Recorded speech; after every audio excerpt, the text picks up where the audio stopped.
Good afternoon, and welcome to the DCTV News at Noon program. This program is brought to you by the Southwest TV Translator Association and supported by the Dolores County Broadcasting Network on DCTV. The News at Noon program is the best assembly of news and local weather for the Four Corners region. Give us your feedback and news alerts at 677-4119. With all that said, I'm Kendra Cook and my co-host is Kelsey Kiesling. And now for March 16th, 2016, here's the news. According to the Durango Herald, reporting from Denver, a $1.5 million bill sent by New Mexico to the EPA on Friday could be the last chance for federal officials and the state of Colorado to avoid a lawsuit related to the Gold King mine spill. Meanwhile, Colorado Attorney General Cynthia Kaufman on Tuesday asked the EPA to quickly resolve individuals' claims, which have not been settled more than 7 months after the incident.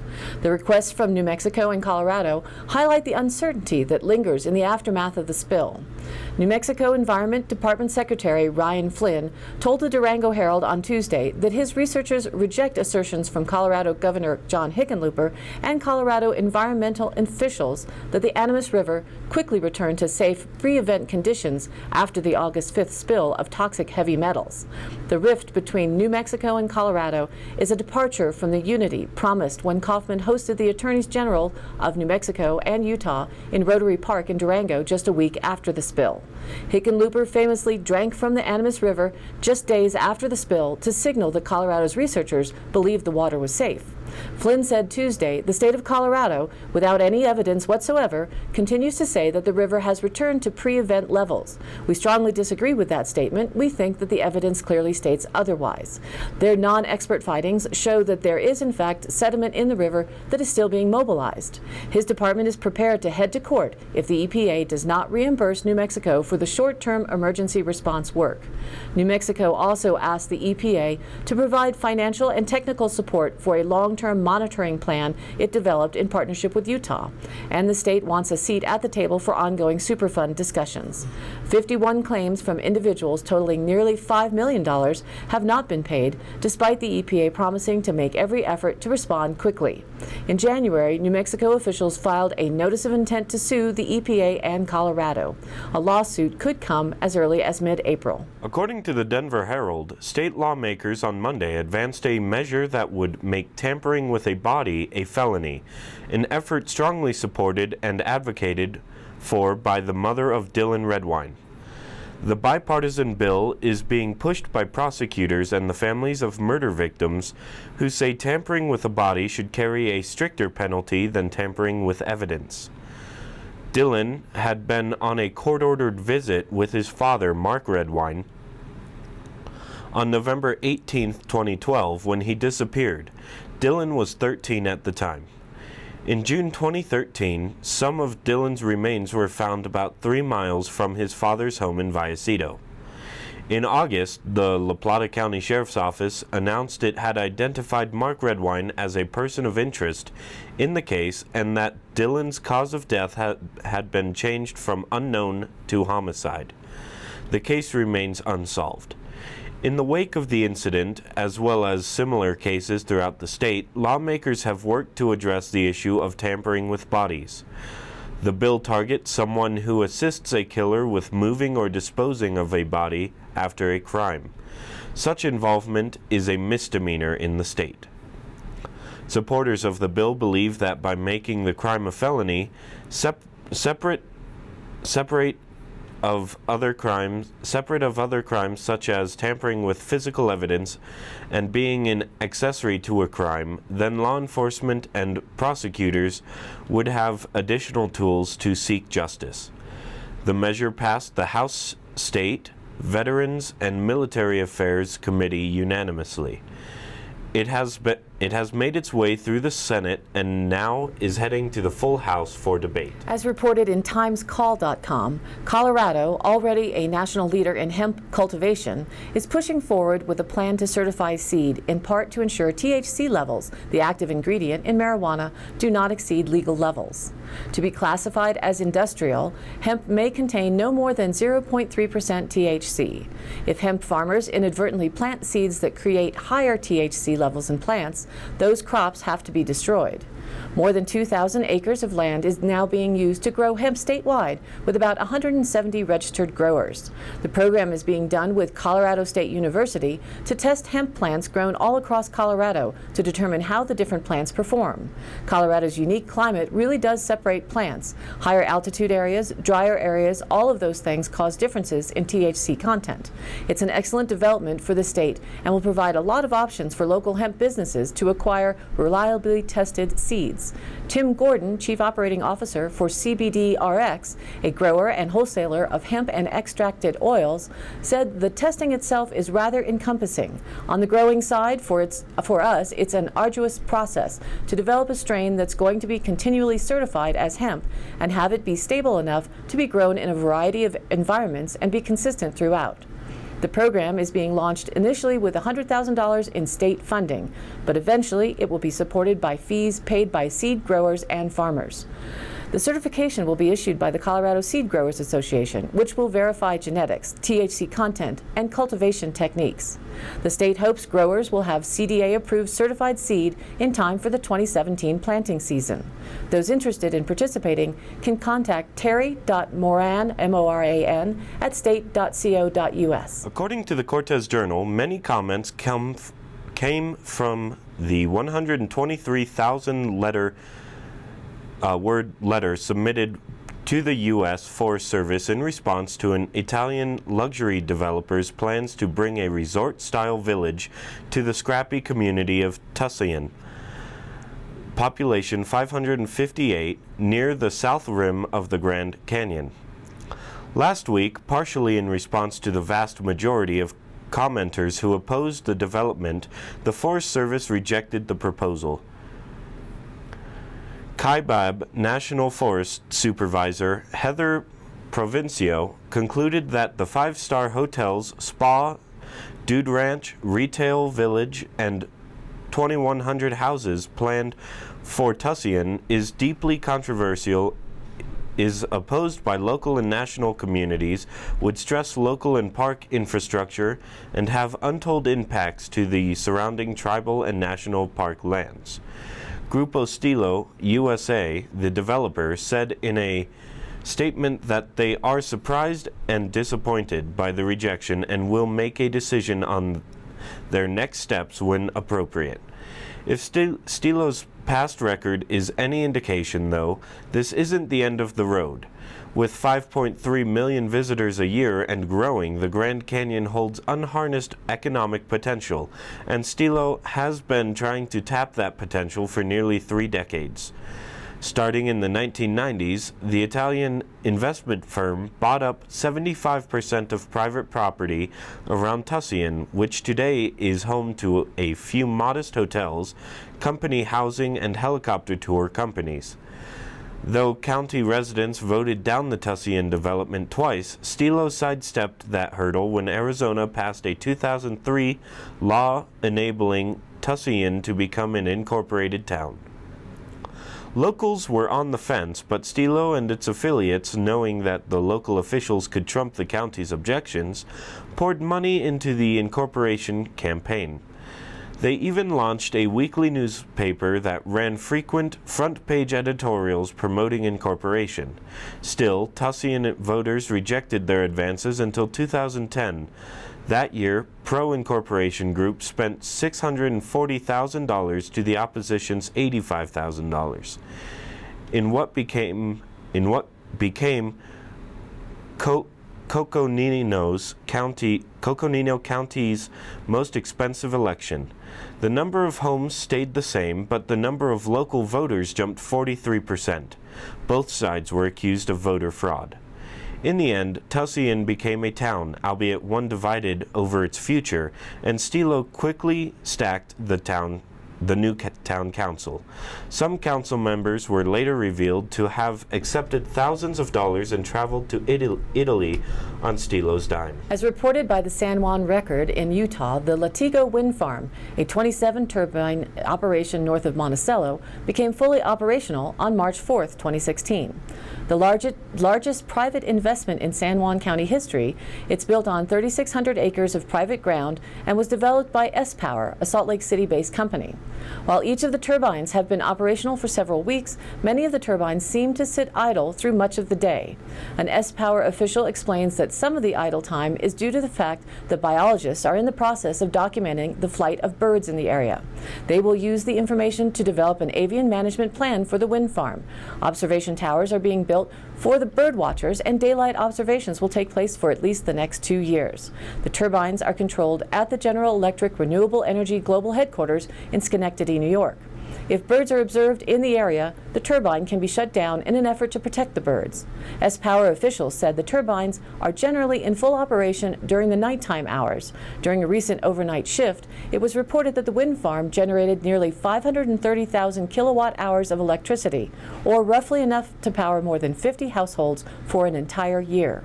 The turbines are moved entirely by wind power. No electricity from the grid is used to turn the turbines. The 20-year power purchase agreement from PacifiCorp began on March 4th, and as a result, it will expire on March 4th, 2036. According to the Durango Herald, skier visits are up 6.2% for the season and 3.8% for January and February for 21 ski resorts across the state, according to Colorado Ski Country USA.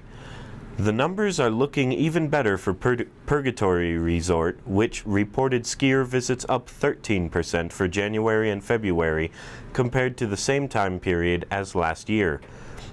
Purgatory has great spring skiing conditions and the snow is holding up really well. Purgatory has more snow this season to date than all of last ski season.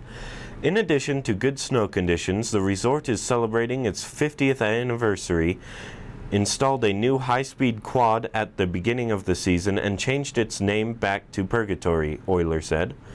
With snow in the forecast for some Colorado mountains, ski areas are hoping to attract spring break crowds and keep the momentum going for the final 2 months of the season. Skier visits are the metric used to track participation in skiing and snowboarding. A skier visit represents a person participating in the sport of skiing or snowboarding for any part of one day at a mountain resort. And now, here's our weather report. Starting with the regional satellite, the Four Corners spot on the map is mostly clear, though some clouds can be seen to our north and east in the state of Colorado. What's currently coming in behind that for our neck of the woods or high plains is mostly sunny.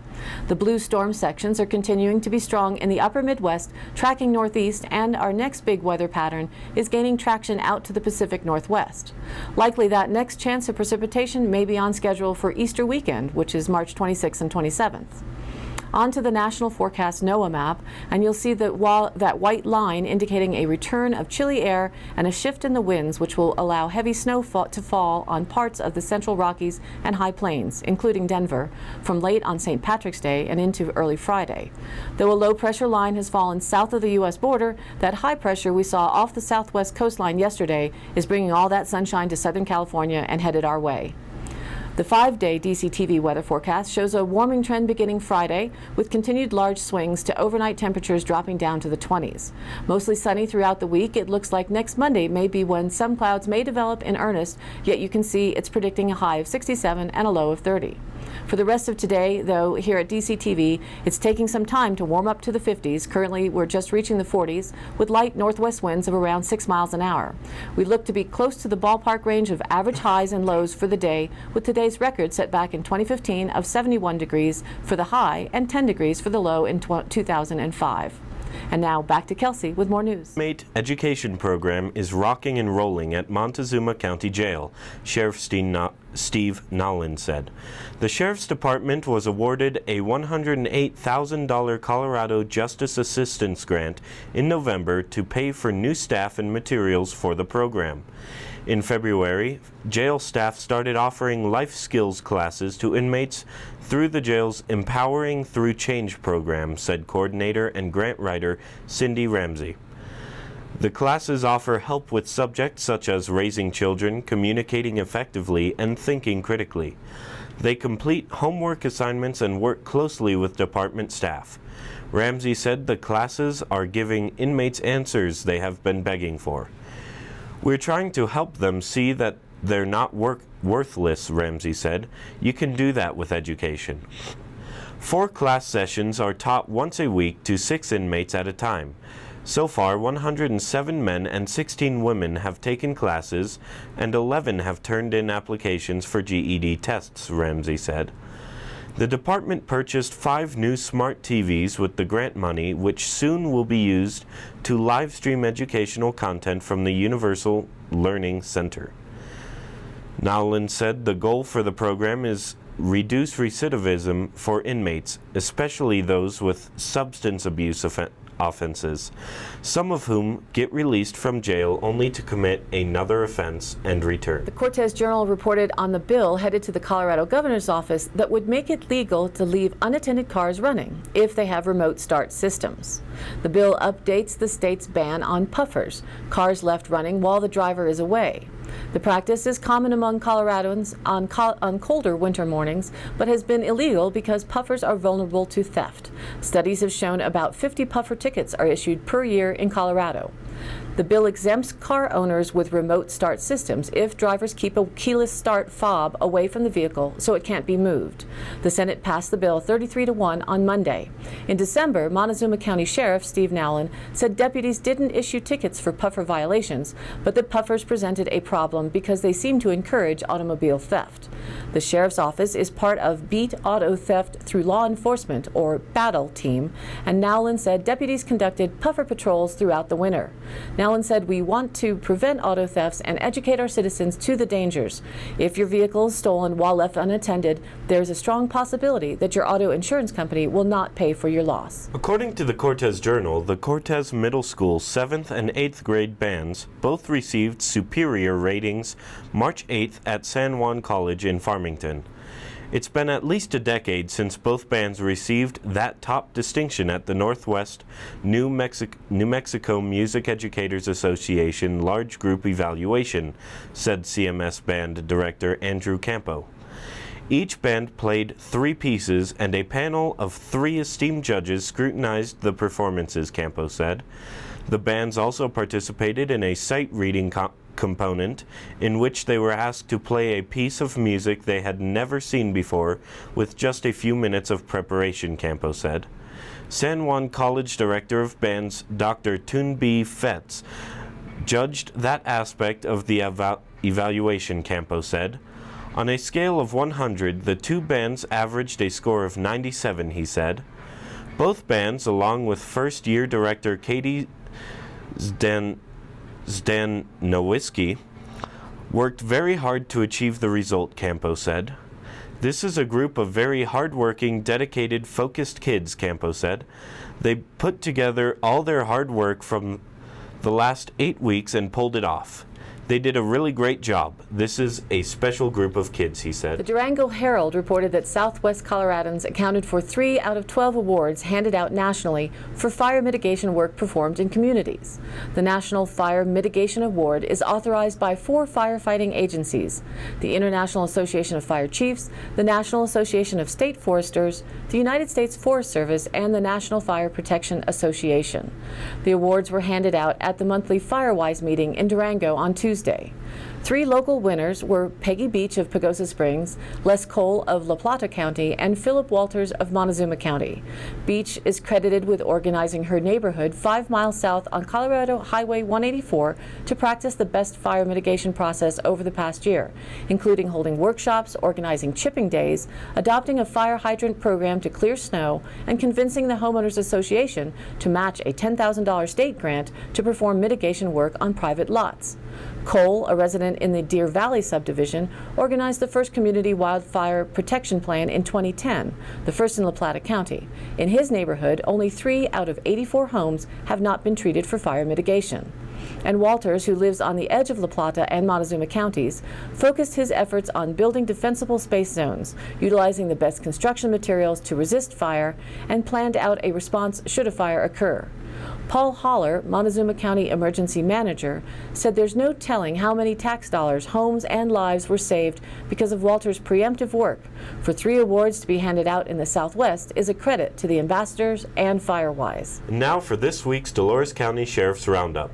A resident is missing a male white lab with a green collar. Please call the sheriff's office if you find a dog that matches this description. The sheriff's office received a call of an individual stuck on the Dolores Norwood Road. A tow company from Cortez and a tow company from Telluride were unable to get through to the subject in either direction due to road conditions. The sheriff initiated a rescue operation for the motorist's safety, and Dolores County Search and Rescue, using personnel in ATVs, performed a safe and successful operation. A town business employee requested a civil standby for security reasons. No negative incident occurred. San Juan County, Utah reported 2 port runners. A deputy was able to contact both semis and turn them around toward Utah. A controlled burn was reported out of control on County Road 15. Pleasant View Fire and Dolores County deputy responded and the fire was quickly controlled. The sheriff's office received a report of a noise complaint at a local business. An officer responded and resolved the issue. That's all for this week's Sheriff's Roundup. I will have more reports next week, so stay tuned. And now for today's High Country happenings. The Ag Expo in Montezuma County starts tomorrow, Thursday, March 17th, and as an outreach for the children of the area, all of the schools K through 5 have been invited to attend as an educational field trip. All classes are asking for parent volunteers to come along and help with the classes, so contact your child's teacher if you're willing and able to help. All children need permission slips signed, of course. And March 22nd, the Cortez Public Library is sponsoring an Easter drawing of stuffed animals.